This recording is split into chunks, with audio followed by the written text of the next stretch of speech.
In today's video, I'm going to teach you how to use Notion Embeds. Embedding content into Notion is a fantastic way to keep everything organized and at your fingertips, all in one single workspace. Whether it's a YouTube video, a Google Calendar, or another web page, embedding keeps the content accessible without the need to open multiple tabs or applications. So, let's walk through the straightforward process together. First, begin by copying the URL of the content you wish to embed. This could be virtually anything available on the internet that you want to seamlessly integrate into your Notion setup. Once you've done that, you're ready to make your way over to your Notion page.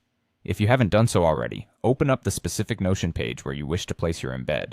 This is as easy as navigating through your Notion workspace and clicking on the desired page or creating a new one if it doesn't exist yet. Next up, you want to create the embed within Notion. Here's how you do it. Click anywhere on your Notion page and type a / followed by the word embed. Typing embed brings up the command you need, much like a shortcut. Notion's interface is designed to be intuitive with commands and shortcuts, getting you where you need to go quickly, so don't hesitate to explore other shortcuts in the future. Upon typing at embed, you should see an option pop up that simply says embed. Click on that, and in no time, you'll see a prompt to paste your copied URL. Notion asks for the URL, and here's where you simply paste what you copied earlier. Now that you've pasted the URL, you're nearly there.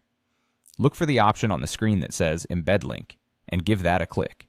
This action patiently instructs Notion to retrieve the content from that URL, and make it display right here within your Notion page. And just like that, the content appears embedded on your page. Remember, the type of content you're embedding may look a little different once it appears. A video might be playable right there, while a web page might give a visual snapshot. However it looks, rest assured that the embedding process you've learned allows you to engage with the content directly within Notion without needing to navigate elsewhere. So, there you have it. In a few simple steps, you can enrich your Notion experience by pulling in external content right where you need it most. This process not only streamlines your workflow, but also enhances productivity by keeping everything you need within reach. Keep experimenting with different resources to find what works best for you, and soon enough, you'll wonder how you ever managed without embedding in Notion. Thanks for watching and enjoy your newly enhanced Notion workspace.